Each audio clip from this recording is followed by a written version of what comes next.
See, the automotive or the automobile industry has really seen a lot of change, at least in the last 4 to 5 years.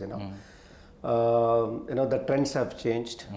The manufacturing trends have changed, as I also explained a few minutes back. From Industry 3.0, when we moved or when we are in the transition, it's like a paradigm shift for us from 3.0 to 4.0. So 4.0 primarily talks on 3 or 4 broad areas. In fact, how the digitization, the very important thing which has the buzzword which has been used is the digitization technology. In fact, so how this is really changing, whether you take supply chain or you take your your inventory management control or your manufacturing techniques. How this is actually implemented and creating a change, especially in the automotive industry. Automotive, when I say, is again you have your electric vehicle, your sustainability, as well as your regular this thing, and also the AI ML. How this is actually becoming the game changer in the Industry 4.0 environment. So just to give you one example, when AI ML, it can do a very good predictive analysis. Any problem that you see, or you can foresee a problem well in advance. Earlier it was more like you come across that problem and then you try fix the issue or fix the problem. So there's some kind of time which you have to involve. You need to understand the issue first. Now what is happening is this Industry 4.0, these techniques are helping you to of course you have to create the data. So we already have a huge data over a period of time, because automotive is not now from many centuries. It is there almost from 7-8 centuries, in fact, at least to what I know. So the database is there. So they're trying to utilize the existing data, analyzing the problems, segregating the problems, and do a predictive analysis in advance. Say in case if this is an issue, for example, suddenly if a vehicle has stopped on the road, so what immediately we have to, why it has first stopped. So it has to now tow to some nearest place, earlier scenario, and then to the nearest garage or something. Then the mechanic would actually do the repairing and all those stuff. Now the kind of features which have been developed, it can fix the issue. I would say like an online, in a quote unquote, like an online itself, so you can easily have a very smooth continuity of your your mobile which you're using, in fact, your automobile which you're using indeed. So what I mean to say here is the customer satisfaction. End of the day, the customer is very happy. So these challenges are very well advanced, and your supply chain gaps which we normally face in the earlier processes, in fact. So it is more like we do the demand forecasting, then analyze it, understand, then it takes 1 day, 2 days for the transportation. You make all your planning accordingly, in fact. Now, the digitization, the technologies have superseded all those things. In fact, logistics also has a software you can track easily. It can collate all the transporters or the logistics, put in one database. It can connect to the nearest transporting thing. Gives you a lot of benefit. Like the best example is, you see the policy bazaar. Earlier, the guy used to come to your house, used to do a lot of welcoming, all those stuff, and then he used to suggest, used to understand. So effectively on a Sunday or on Saturday, you used to spend almost like 2 to 3 hours of your time in these areas, in fact. But now you have one single platform.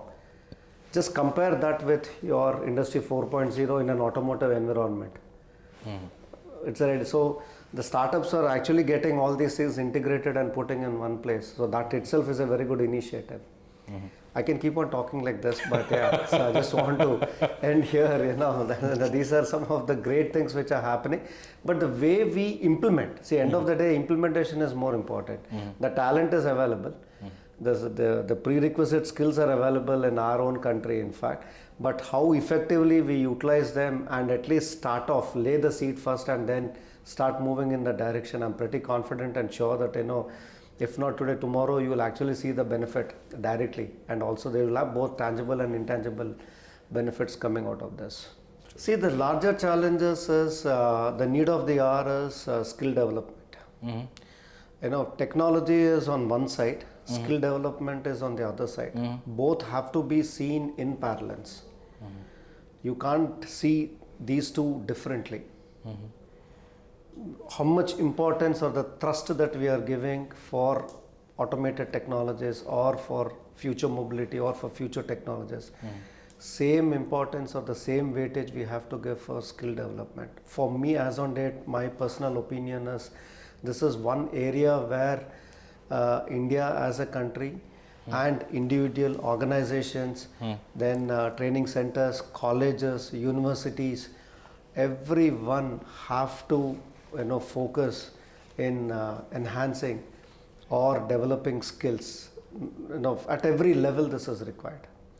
At every level it is important. I would say from your blue collar till your white collar till your senior management level, it's a continuous improvement or a continuous learning, in fact. So these things have to come at any cost. So that is one core area which I feel that see, it can only complement if you have a skilled person.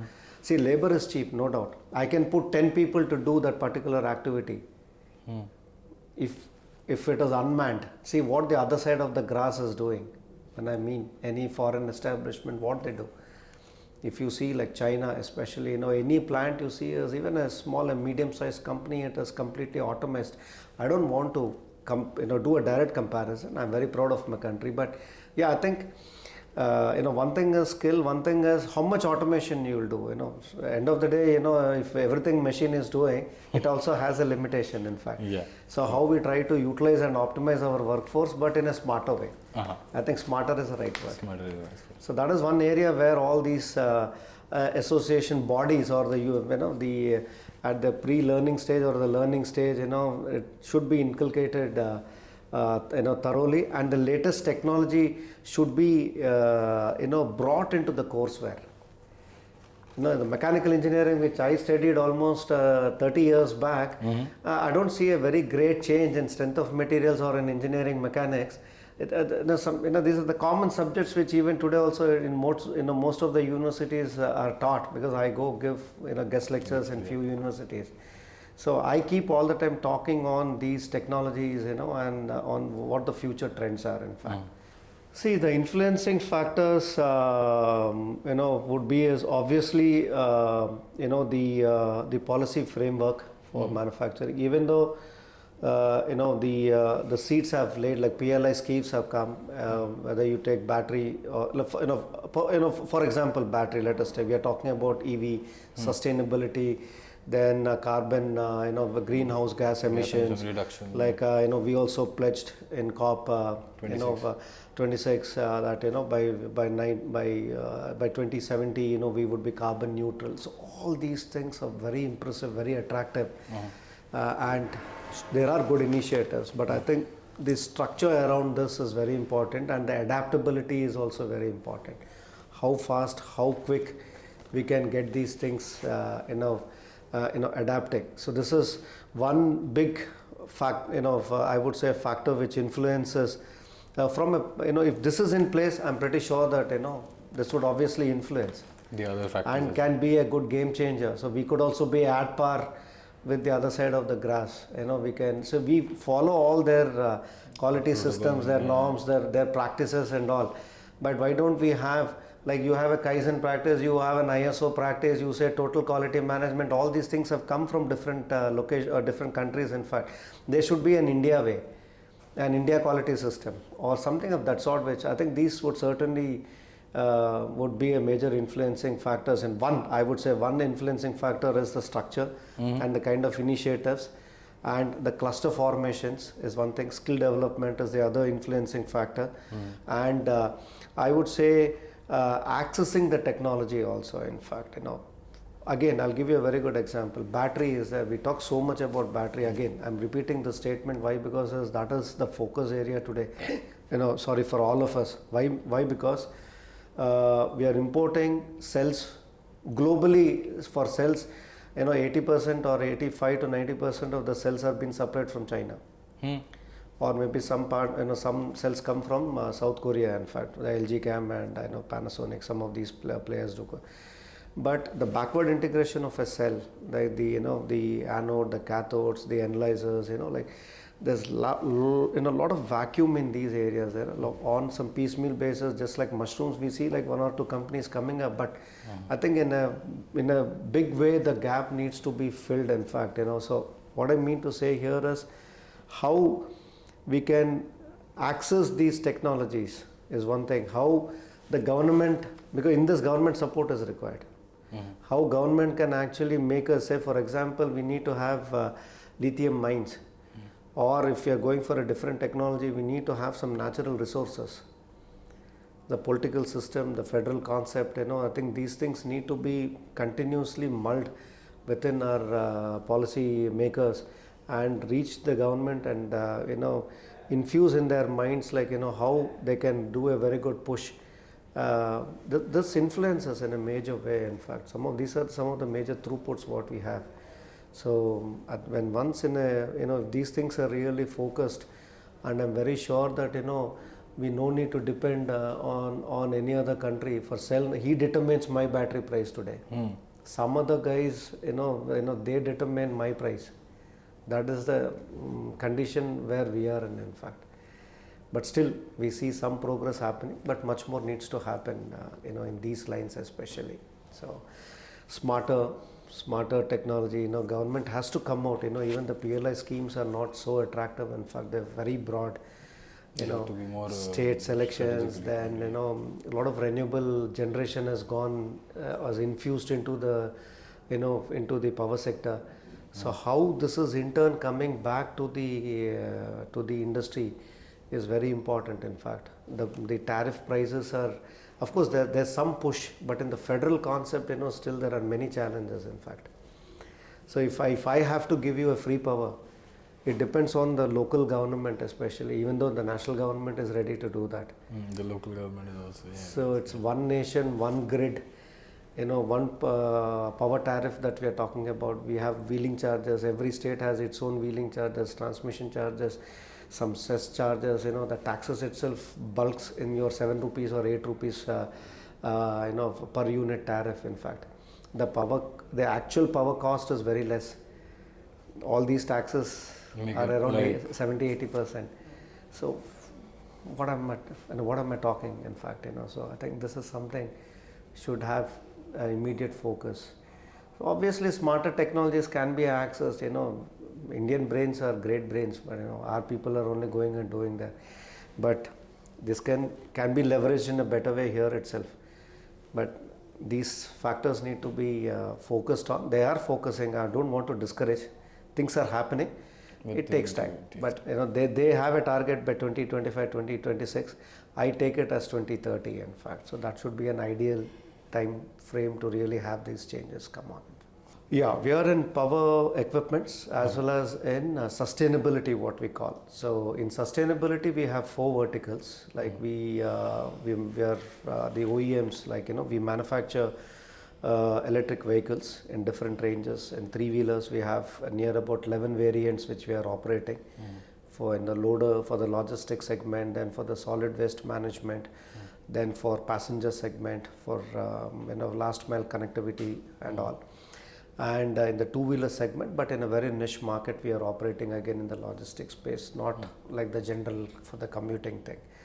And we recently launched our electric buses, primarily in the video coach for intercity buses. A 12-meter bus we launched, and we also took one LOI to supply for one of the tourism department. In fact, so we see a good future in this area, and a couple of more vehicles have to be unveiled in the near future. We also have plans to unveil something in the range of 2.5 tons in the logistics space, and in the 4.5 tons again in the logistics space. In fact, so electric vehicles is one vertical what we operate, and we also operate in energy storage, battery energy storage systems, in order to for the grid stability. It can be used. Energy storage has a lot of advantages. In fact, So especially on the distribution segment, if you see the power sector or the energy mapping, you see you have distribution, you have generation, you have transmission and distribution. So in both transmission and in distribution as well as in generation also, the storage plays a very important role. It can optimize your generation, it can stabilize your grid, it can give you very pure quality of electricity for the end user, clean energy what we call. Today what we call EVs and all, they go with impurity because our grid, whatever we charge, that has a mixture of energy in it. You have energy or the power getting pumped or energy getting pumped into the grids from fossil based, from both from conventional as well as from non-conventional. So today my analysis says that we are from a real-time emission, we are somewhere at around 37 to 38%. Unless otherwise you pump the clean energy into the electric vehicle ecosystem, you can't have this paradigm shift happening from 37 to almost 98 to 99%. India has a great opportunity in the EV space, and like this year itself we have close to 25,000 vehicles to deliver, in fact. Okay. So we have evaluated few countries as such, but very soon we would be focusing at least to the to the nearby continents where we could certainly focus, and there is also a need of such kind of electric systems for them. So wherever there is need, it is very easy for you to have an entry into the market. Then we see some other places where you have to first qualify in terms of your product itself, and that itself would be a nightmare for you, in fact. So immediately not, but I think in the next 15 to 18 months we would certainly focus on this.